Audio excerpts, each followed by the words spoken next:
Good morning, everybody. Welcome to Living Astrology with Janet Hickox. And today, gracing us with their appearance is Pia Orleane and Cullen Baird-Smith. Thank you guys for being here. Our pleasure. It's always great to see you. So, everybody, grab your cup of coffee or your tea, sit back, and let's chat about what is happening in the stars above. Now, I didn't prepare one bloomin' thing. I was not inspired to talk about anything today in particular.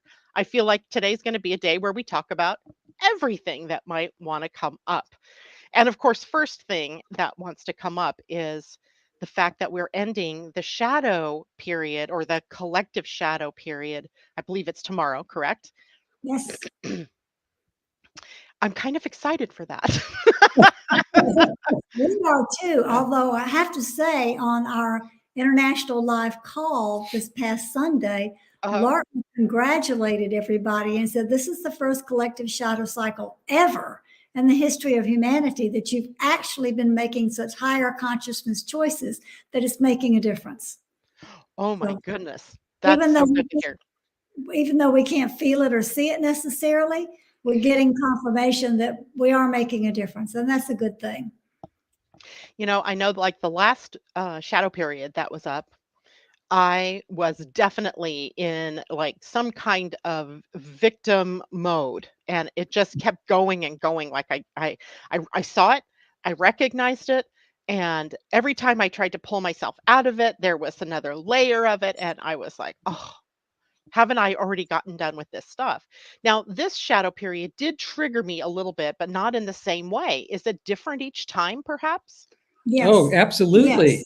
They Mm, always start on a 4 energy, which is the foundation that we're working with, and they always end on a 10 energy, which is what are we going to manifest next? mhm. Or have we worked through our challenges? But other than that, they do have a different flavor. That they have different flavors according to where you are with your own individual energies also. That's where the individuality comes in. They start on one thing, they end on another thing, but our personalities bring in with our own energies how we perceive it and Mhm. how we respond to it. Yeah, and my guess is that is because we are always evolving. Yes, Yes. I yes, mean, exactly. presumably we're all evolving. And, and it's kind of funny because this is something we always use, but it's like an onion, right? You're pulling off a layer, and then there's another layer that's now exposed. Mhm. I'm guessing that the more work that you're willing to do, the faster you get through those layers. Yes, I think Yes. that's absolutely true. Yes. And it's all about whether it's during a shadow period collectively or a personal shadow period, it's all about the choices we make. If Hmm. if we, if we take the high road and we make better choices and take better actions, the shadow period is going to be not only easier, but we will have learned more about those onion layers. So it, Yeah. it's it's absolutely up to us to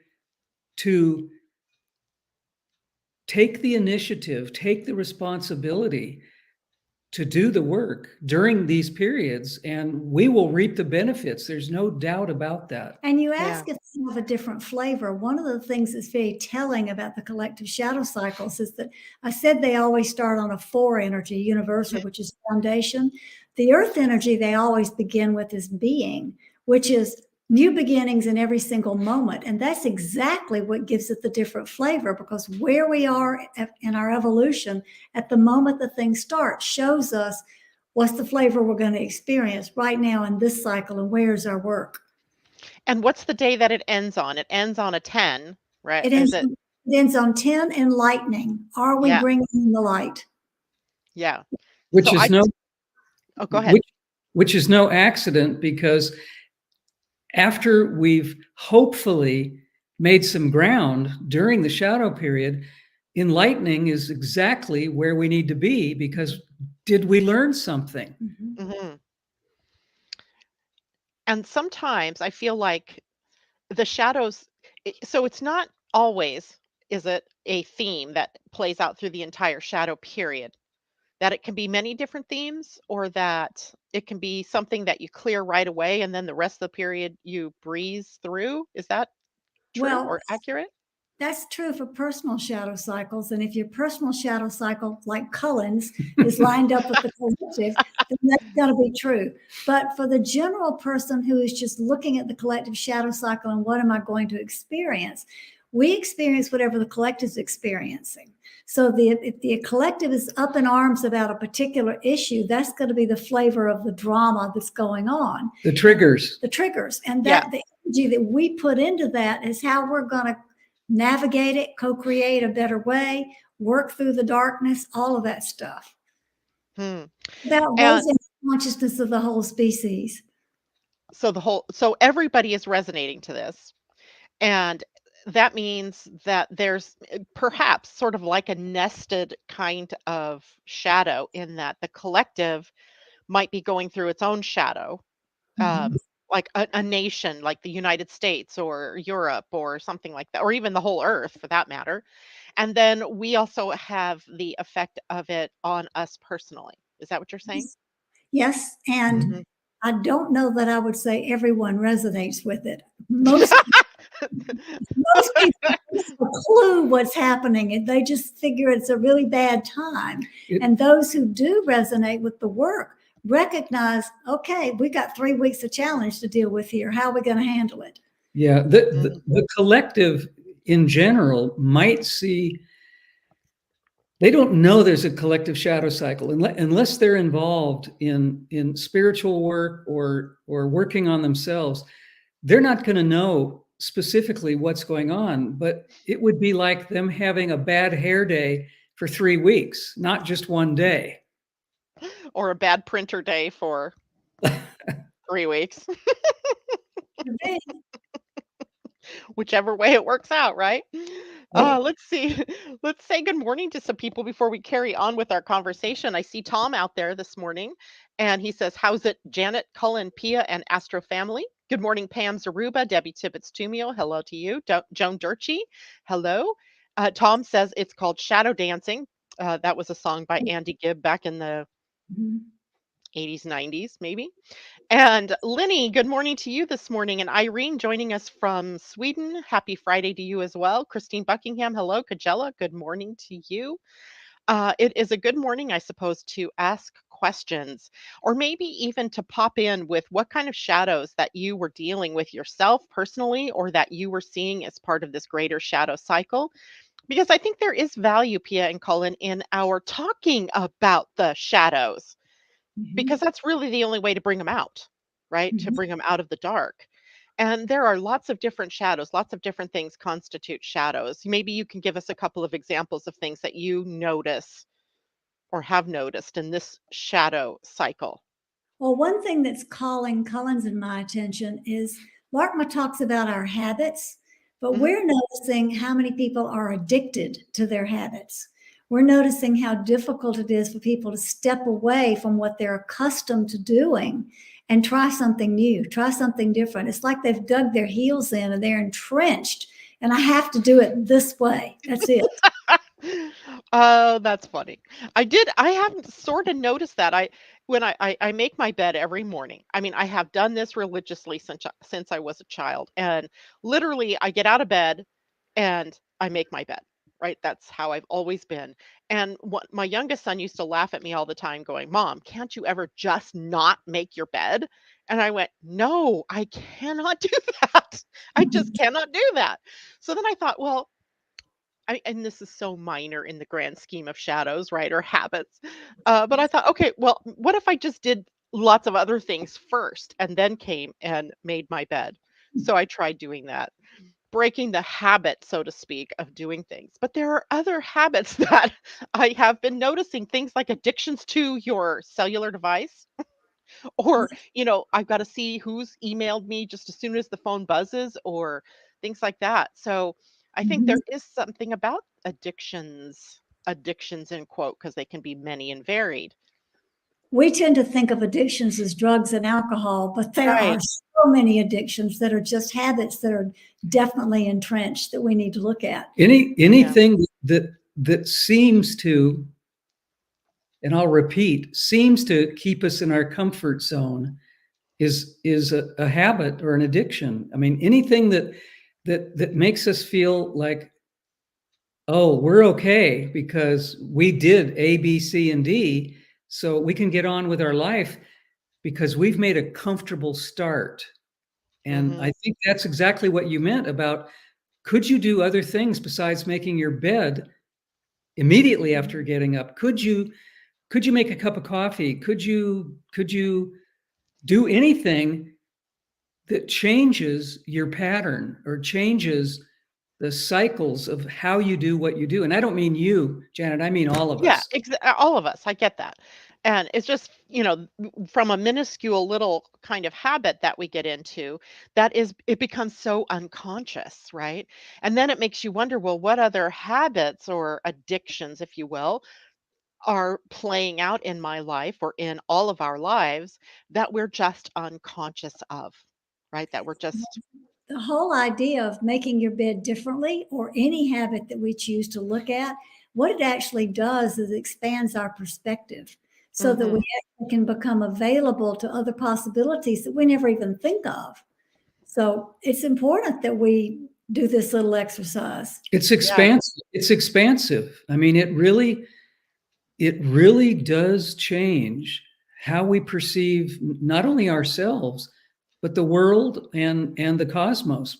Because we do what we do, and I said this a minute ago, because it makes us feel comfortable. It makes us feel like, okay, I'm okay, because if I do this, maybe the day will go well for me. Maybe if I dot all my I's and cross all my T's, everything will be okay. And that is a definite comfort zone understanding. And Yeah. I, Yeah. I think the whole understanding, or the whole process of evolution, is simply to do something different that's expansive or changing who we are. Because if Yep. we don't do something different, we're going to continue to be the same person day after day after day. Yeah, exactly right. And if there is that unconsciousness in one area, it's got to be in other areas as well. So Sure. becoming more conscious means we've got to look at all of this kind of stuff. There is a question out here by Pam Zaruba. She says she has a question: determining personal number versus the day number. How would one figure this out? I'm thinking what she means is her, own personal number from her birth date, and how does that play out against the calendar? Is that right, Pam? You can always weigh in and tell us. Well, each person has a universal energy that they bring in with them at birth, and an earth energy that they come to explore. So Hmm. the number you're talking about, which is going to be from 1 to 13, is one of the cosmic numbers of energetic representation.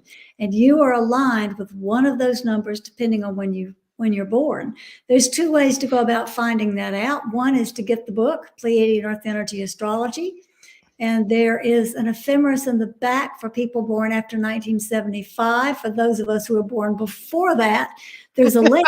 You can go online and get the information online. So that's one way to do it.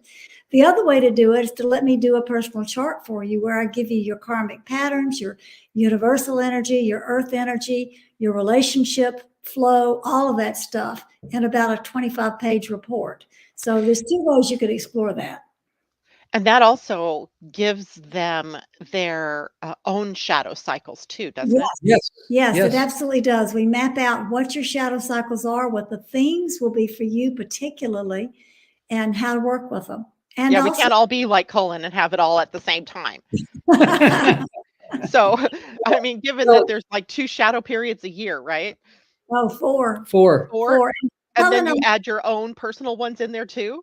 well, no, that's four personal ones, and most people don't have them aligned with the collective like Cullen does. And Yeah. he has three others that aren't aligned with the collective, that are just his own work.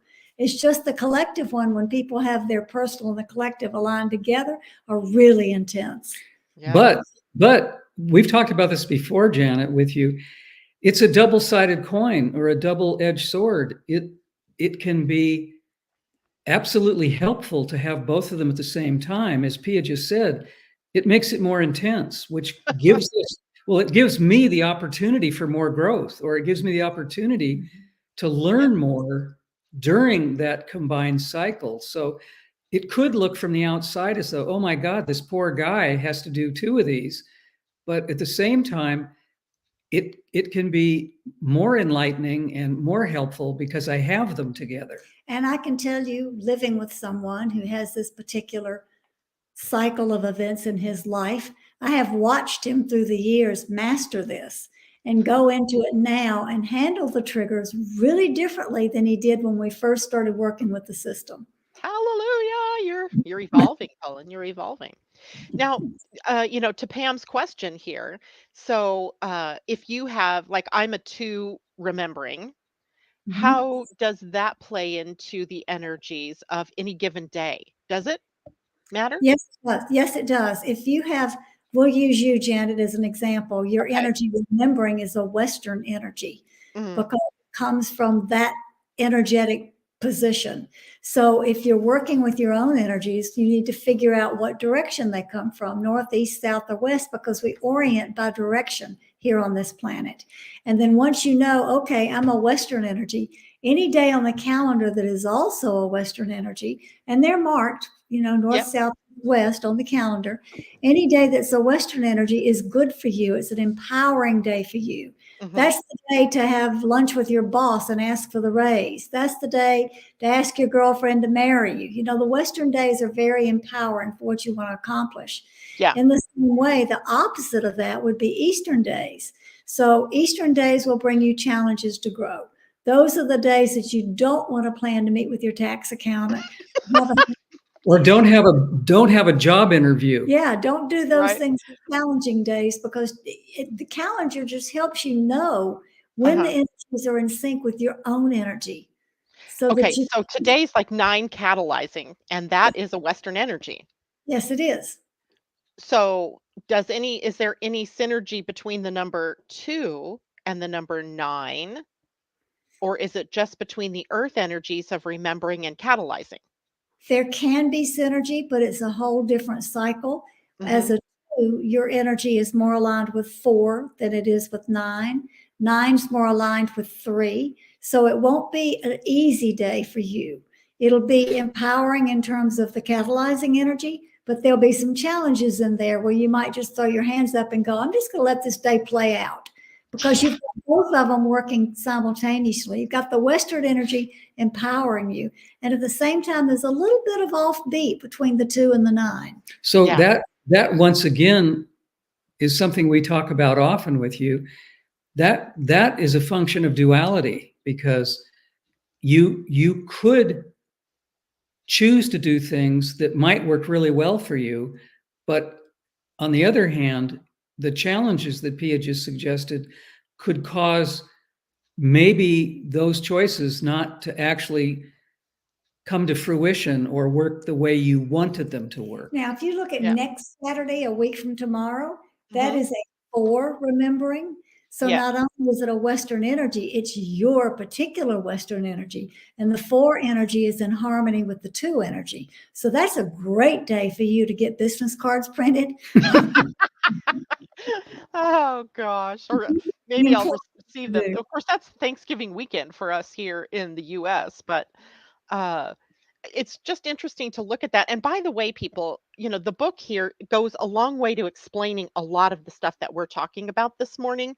It goes into what each of the day signs is about. Day signs, you call them, that's Mayan, but the earth energies. And then it also goes into what each of the universal days energies are about. So the book, Pleiadian-Earth Energy Astrology, is a good pickup because it's not only informative, it's also easy to understand. And I really appreciate that when I'm, talking to people about reading books.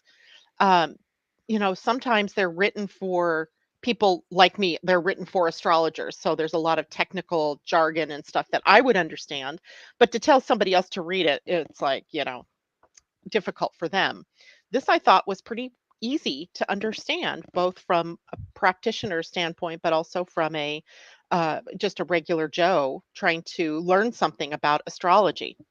And while we're plugging, we might as well talk about this, the 2023 Pleiadian Earth Energy Calendar. beautiful, by the way, and it's already available through Book Depot. What was that called that I got it from? Book depository. Big Book Depository. Yeah. You can go So, on our website, larkma.com or piaorleane.com, and you can mhm. find where to order it there, but it's available there. 44 pages of information, explanation, plus including the 12 calendar buttons. So yes. Yeah. You know, it's interesting. We wrote the book in a way that we hoped that everybody would be able to understand it. Because this system is so different than other astrological systems, we wanted to be sure that, as you said, practitioners would understand it, but that everyone else who's not an astrologer would have a pretty functional understanding of how this system works. Because when people pick up this system, either the calendar or the book or both, it can be completely, absolutely different than anything they've ever worked with other astrology systems. So we tried extremely well to make it make sense in a very easy platform. The whole idea is to get people accustomed to getting out from under the prison of time and Yeah. learning freer by navigating energy. It's a whole systematic change in order to give us more freedom in our lives. Awesome. So Pam, I hope that answered your question. And then I saw, good morning, Nico. Good morning, J-Lo. Linny says, a couple of weeks ago, I looked at tiny things I could add or subtract to feel better each day. An example is stop using my phone earlier in the evening and putting it in another room when I sleep. Mm. Trying to break habits, I'm Good assuming. And choices. yeah. And then Tom says, when I'm doing chores like shoveling snow today, I switch the shovel to my non-dominant hand. Try doing that with a toothbrush. It will blow you out of your box. I could probably do it. You know what, Tom? We're Geminis, and that kind of gives us some ambidexterity. So there's that. All right. So Pam says yes. Okay. So I think we answered her question. And Lo, does the vibrational birth number of our parents have any effect on us when their birthday comes and they have crossed over? Even our pets, does it affect us? Interesting. Not really. The only thing that affects you are the patterns that you're still living in, because Mm, energy is constantly moving and you're constantly growing and evolving. If you choose to stay in that energy of parents or siblings or the past in any way whatsoever, it will impact you, but that's a mental choice and an emotional choice. Energetically, you're not there. Energetically, you're constantly moving, because one thing about life is that it always involves change. And because we are living beings, we're always changing also. good answer. Good answer. Good morning to you, Michelle. It's good to see you. Debbie Tibbetts Tumiel has a question. She says, I also have a life path numerology calendar I go by. Will both of these calendars work, or will I have less or conflicting days that are good or bad? You'll have Yeah. some different conflict, because the numerology calendar goes from 1 to 9 because it's based on just those energies, whereas the Pleiadian-Earth energy is based on cosmic energies of 1 through 13. 13 is extremely important because it's the energy of integration. So, for instance, in the numerology system, 9 is considered endings. That's when things end. However, in the Pleiadian-Earth energy system, 9 is considered a day of harmony. That's not when you end at all. It's a day when you find balance and harmony in order to move forward to manifest even something better. Do you have a sense, Pia or Cullen, either one of you, as to where the descriptions of those numbers come from? It's obviously not based on numerology, because otherwise the 9 would have a different energy than that. Mhm. Right. I don't know where they come from in Western numerology except somebody's system of ideas. And you have to remember that we have 10 fingers and 10 toes, and so many things that we have counted throughout humanity have been based on the number 10. So 9 energies, and then at 10, you start back at 1 again. That's a system that's very antiquated because it's based on how we view the world.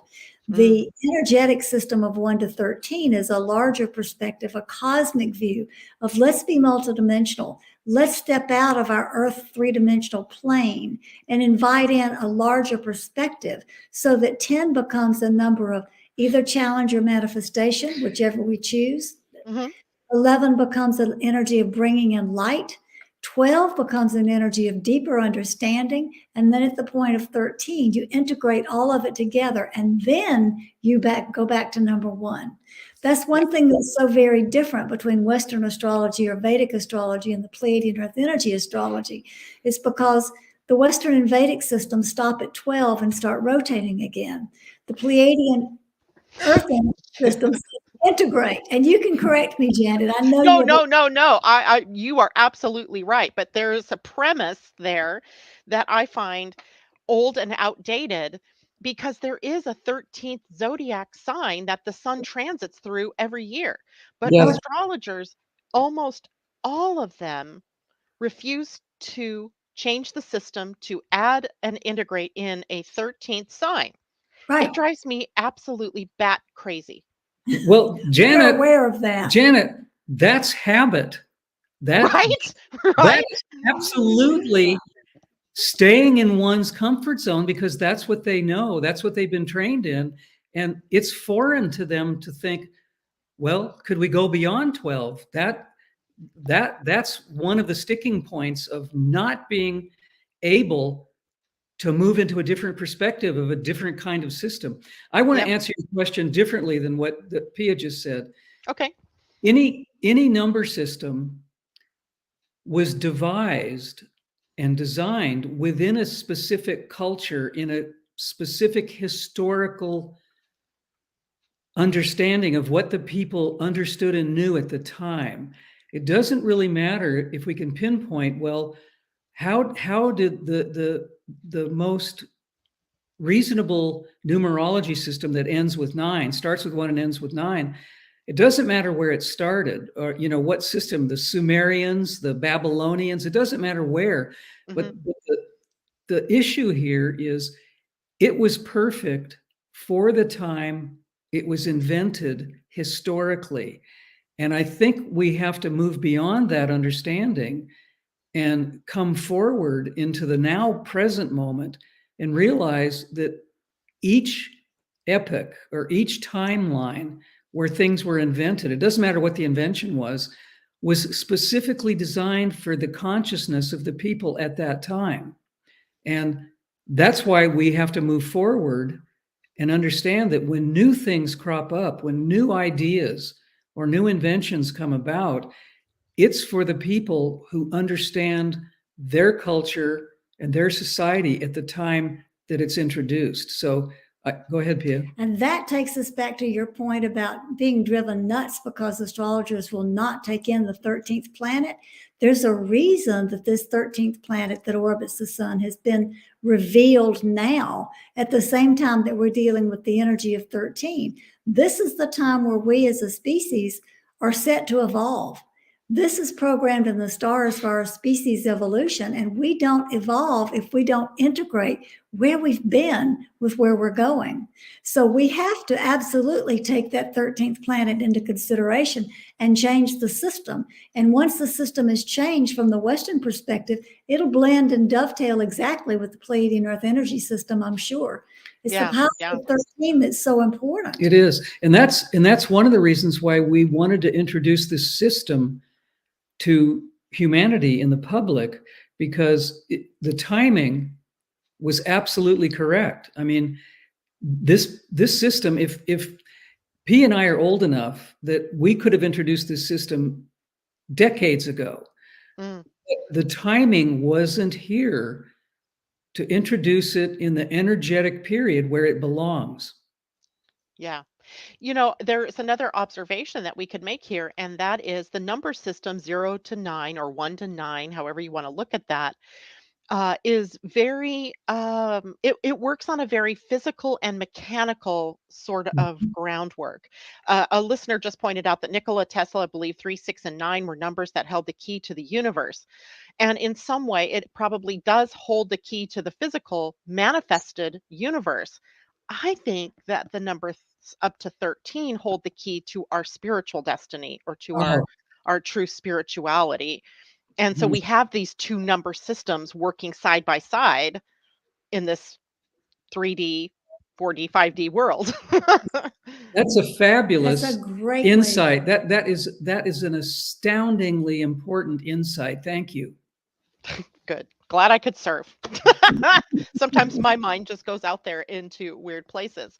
But that can answer the question, for example, for Debbie, who has a calendar that's based on her life path one, which is a numerological system. And numerology works really well in the physical world. I think 13 then in the energetic of the Pleiadian earth energy really brings us to the higher spiritual dance that we're doing here on the planet as well that we've kind of ignored. It's like astrologers don't really want to notice that Ophiuchus is a sign that the sun goes through, usually right about this time of year, right? It's funny that we're talking about it today. That splits Scorpio off from Sagittarius with that one right in the middle. And they don't want to include it. It would cause them to have to rewrite the system. Yeah, That's the absolutely. And problem. that is why it doesn't happen, because everyone is so used to doing what they're doing. This comes back to habit, addictions, being in a rut, doing the same thing every day. I think that's called People, insanity. well, I'm sorry that you have to say that, but I think you're absolutely right.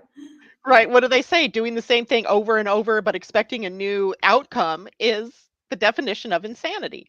Yeah, Um, yeah. it's insane thinking, and we have to break that pattern. So books like what you've written and the Pleiadian-Earth Calendar, they help us to break those old molds, to see things in a different way. Yeah, Absolutely, yeah. absolutely. Uh, let's see, what is in Larkma's wisdom about where do we go from here? Hmm. Well, the first thing that they say is focus on the present moment. Don't get too far focused on where you're going. Although it's good to set intentions and have goals, absolutely. Yep, But you yep. can't be totally focused with your mind on what's coming next. You have to be active consciously where we are right now, Mhm. because we're creating what goes next moment by the choices we make, whether they're conscious or unconscious. You want to add to that? Well, Larkma has told us for a very, very long time that this planet and humanity are unique in the universe. All planets with civilizations, all star systems with civilizations don't all have choice. It's not a given in the universe. This experiment that we are all part of has to do with personal choice, free will. It's a different experience than many, many other societies or cultures. And we Mm. we have to use that faculty, that ability in evolving by making the right choices. So it's a different there's a different possibility here in our evolution than there is in other places around the universe or the cosmos. And that's one of the reason so many energies from without this planet are watching what is going on here at this time, because the choices we make, both personally and collectively, obviously ripple out into the universe, into the cosmos. Many, many different star societies are completely curious about how we're going to establish and design this leap of consciousness, because Mm. it's up to us. Nobody is going to make the choices for us. We have to have the courage and the insights, using our intuition and our hearts, to make these choices for the highest good of all. So this this situation on earth right now is totally different than any other epoch or any other age of what humanity has been doing. Yeah. You know what I keep noticing? There's this pattern, at least in the US, and I bet it's happening all around the world, where we keep becoming polarized, right? Where we Mhm. keep getting this either or. kind of thing that goes on. And I really truly believe that every time this pops up, and I mean, it's just popped up in US politics with now a very evenly divided Congress. I think every time that pops up, it's an invitation for us to learn how to work together, how to not how to not be in the polarization of what's going on, but how to blend it in a way that works without falling prey to the duality, right? Where I don't want to look at you because you're that, and I don't want to be part of that because it's you over here. Um, and those opportunities keep coming up. I mean, over and over, especially since like say 2019, 2020. Yep. You've just paraphrased beautifully one of the things that Lartma continually tells people from the Pleiadian perspective, and that is we don't understand and we misuse duality all the time by gravitating towards these polar opposites like you're talking about.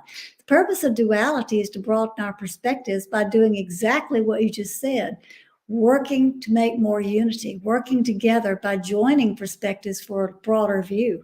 It's as simple as switching our understanding of the difference between competition and cooperation, because Right? we are absolutely a society. Let's say the Western world. This isn't true for existing indigenous people around the world, which there are many, actually, more than people would think, nature-based people. But Mhm. we use competition to feather our nests. We use competition to say, I'm better than you are. I'm different than you are. And what you just said, Janet, and what Pia added to is if we switch to cooperation, we will cause a completely different experience for all of us. If we cooperate, we will pull duality into its proper way of helping us realize that unity consciousness is the only way we're going to be able to survive, the only way we're going to do a better job. So competition rules our society, and you can see it in everything, in advertising especially. Mm. You Yeah. can see it in many, many different avenues of our lifestyles. And if we continue the competitive lifestyle, we're never going to get along. We're never going to make it to where we want to Yeah, go. exactly. And where I was really noticing it is in the election cycle, where you have people who come on to, say that they're better than their opponent. But hands down, they never really just say, "This is who I am and this is what I can do for you." No, it's always, this person, trashed this or did that or, can't help you or whatever. They're never really saying anything true about them. Few, I said, are saying what they could really do for us or how they would solve the problems of that very thing, right? That polarity. The It's blame game. ridiculous. It It's the is. blame game. We're going to blame somebody Exactly. instead of standing up and being transparent and speaking out for what I am. And, Yeah. and unfortunately, that helps people rally around the one that they agree with, the camp that they think makes more sense, when neither of the camps honestly make any sense because of what you just That's explained. true. Yes. Um, and it's like mob mentality, right? It's like such an old paradigm and it just drives me crazy. It makes me want to just get up there on the world stage and say, "Wake up, grow up, get over your bad selves." Right? Just do something different. Dare to be different. Dare to stand up on a platform of we've got to play together on this planet. And how can we do that in a better way? Mhm. Yeah, Right? yeah, It's exactly. okay that you have a different viewpoint than I have as a viewpoint, but we can come together somewhere in the middle, Mhm. Yeah, right? yeah, It's just exactly. it's just wild that we continually cannot seem to do that. And I think that's a big hurdle for us to get over in order to really enact a higher consciousness. That is a hurdle that a number of humans are going to have to get over. Even, I would say even in my own self, there's times where I get caught up in that. All of us do. All of us do. Hmm. When I used to go to symposiums, anthropology, archaeology, Mhm. paleontology, we would talk about what's going on. How is mankind changing? What's really the crux of who we are at this point? And whenever I had a chance to speak, I would say, we really haven't done a very good job as a species. We haven't really learned what we've needed to learn because we keep repeating the same mistakes over and over and over. And people would look at me and think I was joking or I was being facetious or sarcastic. And I was actually being as honest and forthright as I could be by saying, we really haven't done a very good job. I think our primitive humans did better at cooperation than we could ever hope to be, at least not until we change something in our way of thinking. And likely that was because that's how they could survive, right? It served them to survive. So I would have to ask now, is our very survival dependent on our ability to come back together and cooperate, even though there are 8 billion of us now, and even though we have all these different countries and different cultures and different religions and belief systems? Can we come together and cooperate? If we get rid of the belief systems, we can. We can. Yes. Go back to the basics of love, trust, compassion, kindness, patience, non-judgment. If we go back to the basics and surrender the belief systems, we absolutely can achieve that. And yes, Janet, I think it is dependent upon being able to achieve that. That ensures our ability to survive. And, Yeah. and there's one other point that I would add to what Pia just said. We need to respect the differences in all the other cultures, all the other nations, all the other peoples.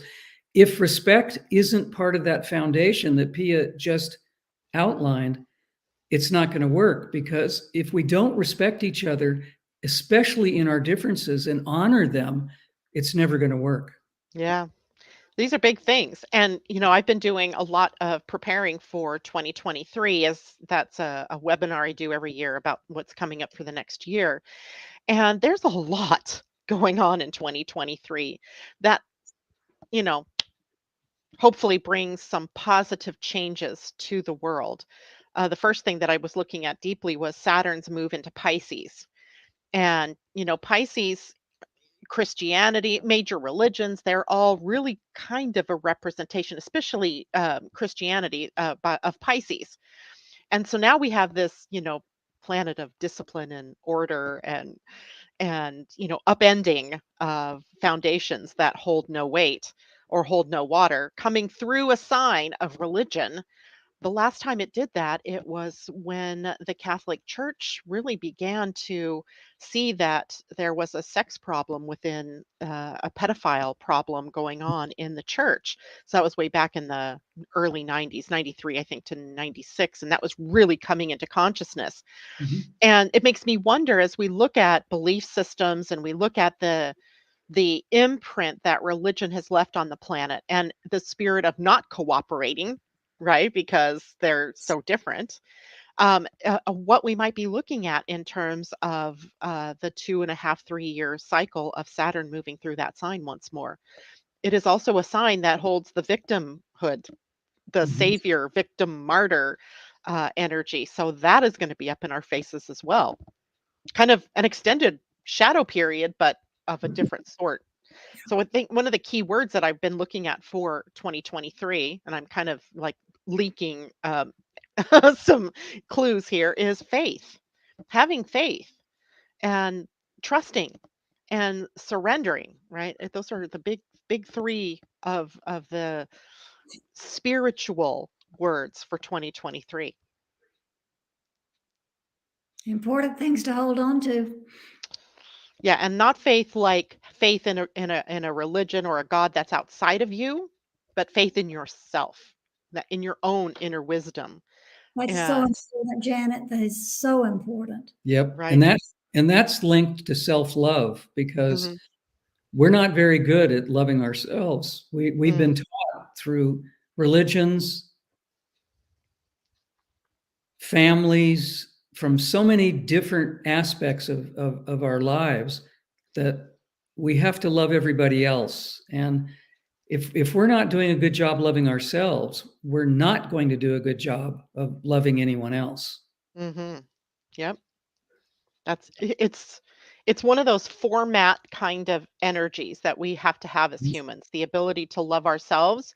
Otherwise, we take that not loving of ourselves and we put that out there in front of us so we could see it. I mean, literally, that's from the psychological point of view. We're projecting it outwards from ourselves to be able to see it, but it ends up in a shadow of that person's doing something to me, or I can blame society, I can blame culture, I can blame religion, et cetera, and stops me from ever really looking at my own part in that. What is it showing me about me?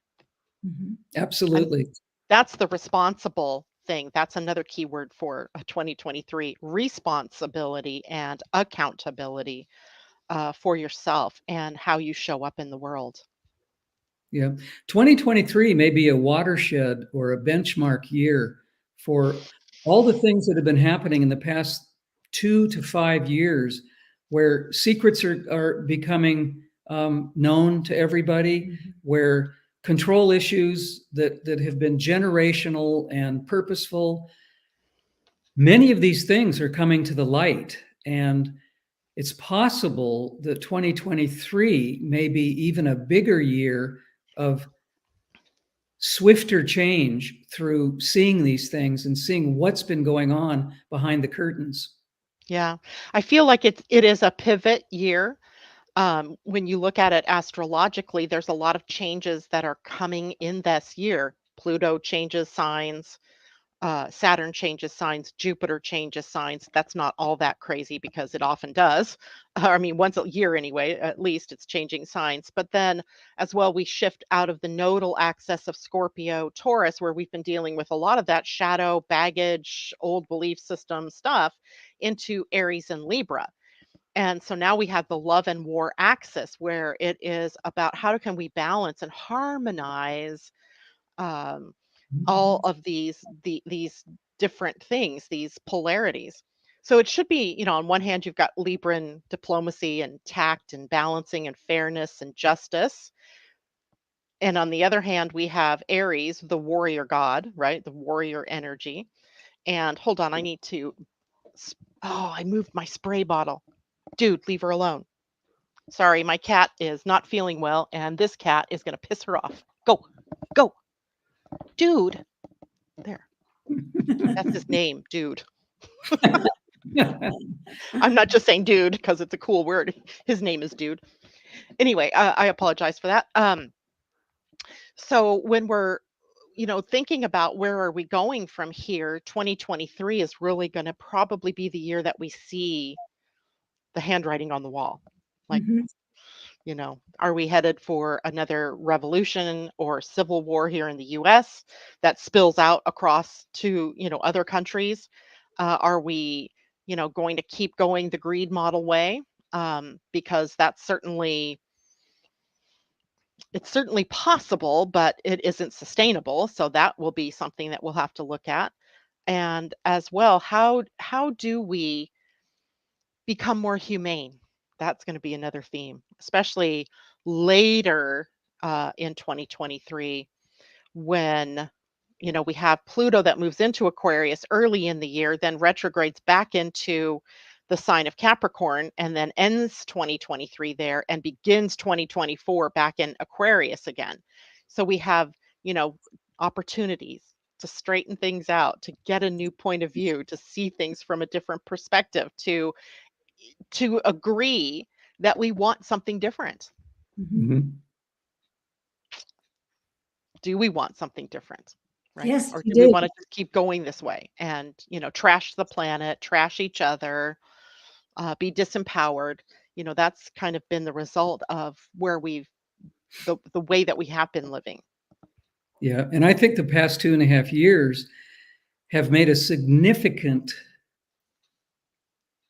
change in people wanting to do something different, to do something that's more heartfelt, more conscious, more involved with unity thinking and unity understanding. And I Yeah. think maybe the silver lining of the past 2 years, the past 2.5 years, is that I think it has actually given humanity the advantage to wake up and to realize that we've been going down the wrong road and that we need to alter our course. And I think maybe what you've been talking about for the past few minutes is going to occur in 2023. It's certainly going to be right in our faces. And here's the other thing: it isn't going to be something that is turned by our institutions or our governments or anything. It's going to have to be choices that are made by individuals. It's going Mhm. to have to be each one of us separately, but also together, creating a pathway to the new world. We can't just sit back and wait for it to happen, that we're a player in it every day, in every moment, by the choices that we're making individually, as well as that playing out in the collective. We can't just sit back and blame and say, it's the Republicans' fault, or it's the Democrats' fault, or it's it's China's fault, it's Russia, right? It's Putin. It's always about Putin. Um, we can't do that anymore because we're also a player on the stage of this play that we call Earth. And that Janet dovetails with what Larkma told us when they first introduced themselves to us. We wanted a description of who they were, who they represented themselves as. And in the very beginning of our communications, they said, we are one of six and six of one. And we said, what the heck does that mean? And they said, we are six individuals with our own opinions, our own understandings, our own way of doing things, with our own gifts and talents. But we combine that as a unified group of six, and we make all of our decisions individually for the highest good of all through the understanding of the six of us. And that's exactly what you just explained, by being individual, but making the decisions for the highest good of all. And that is exactly what we have to do, because we have to stop thinking we're separate. We have to start understanding and motivating ourselves to realize that we're part of a bigger picture, a bigger group. And that is going to be one of the things we have to do to create a better world. Absolutely. And it's funny, people are saying things, Tom, just like the Three Musketeers, all for one and one for all. Yes. Christine says it reminds me of Captain Planet. And I don't know who Captain Planet is. I have this kind of thing in my memory about like maybe a cartoon character, or is it a actual like hero? I don't know. But we have these heroes in our mythologies that are that show us that that's the way. But unfortunately, they haven't been heard in as loud a voice as maybe they need to be going here forward. Mm-hmm. Yeah. So, Pia, what's up for you as far as, are you doing any classes or workshops, end of year things? I know you have readings still available that you're doing. Is there anything else new going on? Nothing new in terms of workshops or teaching, nothing in that. I'm doing more individual one-on-one work right now. I'm Oh, helping people with both their energetic understanding of who they are through the chart work. And I'm also doing a lot of dietary consultation, oh, because this evolutionary journey that we're on right now, our bodies are not dealing well with the foods that we've been accustomed to eating. So I'm helping people customize diets that work better for their bodies and their health. good for you. That's good for them too. Um, I think you also wrote a book, something like that. I had that sitting right in front of me, and now it didn't you write a book that had something about how to eat in this new The time?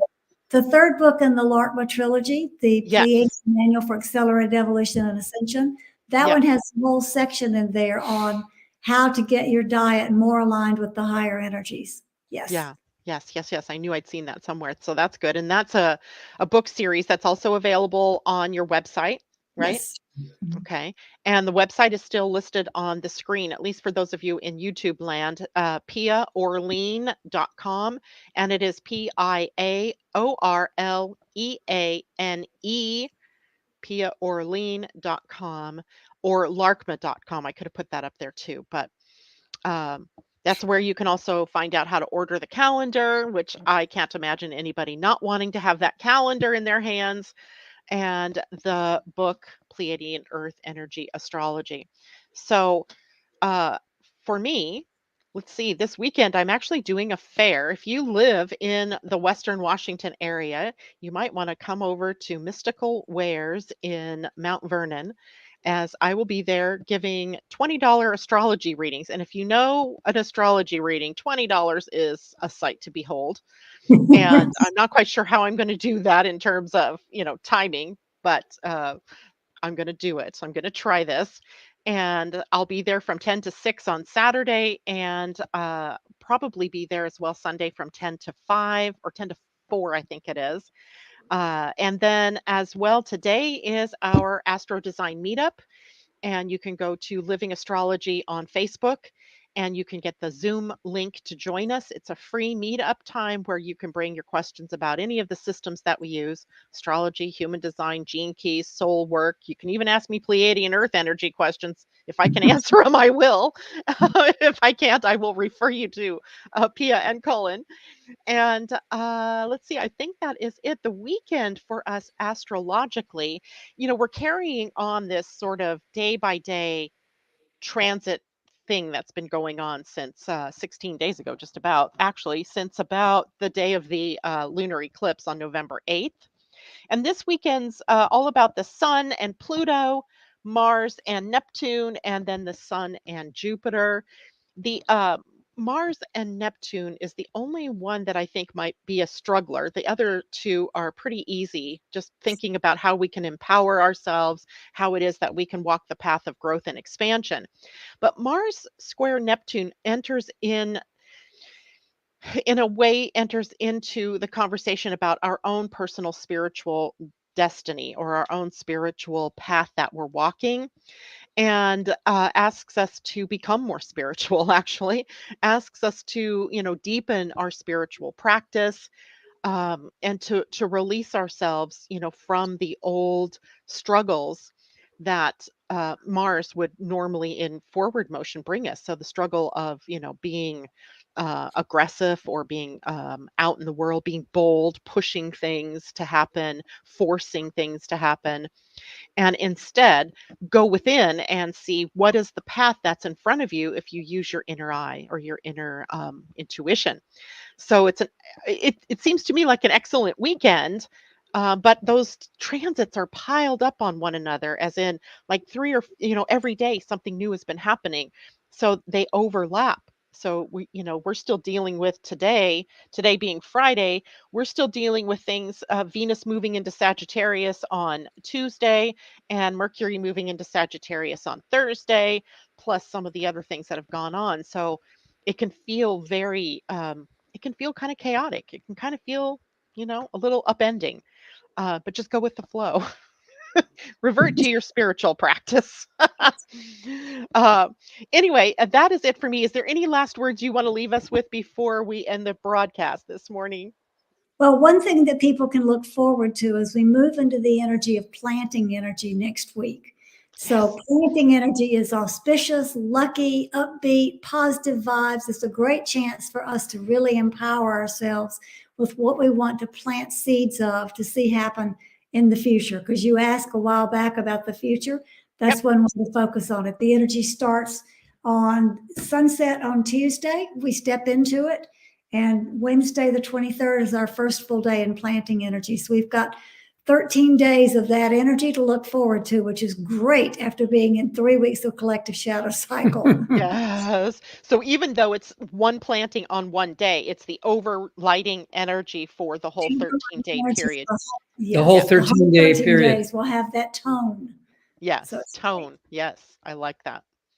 All right, everybody. Thank you so much for joining us. Have a wonderful weekend. I'll see you on Monday morning. And Pia and Cullen will probably be with me in December. And I don't have that. Oh, wait, do I have that date? 16th, December 16th. 16th. Woohoo! December 16th. Be there or Yep. be square. See you then. Thank you. All right. Bye.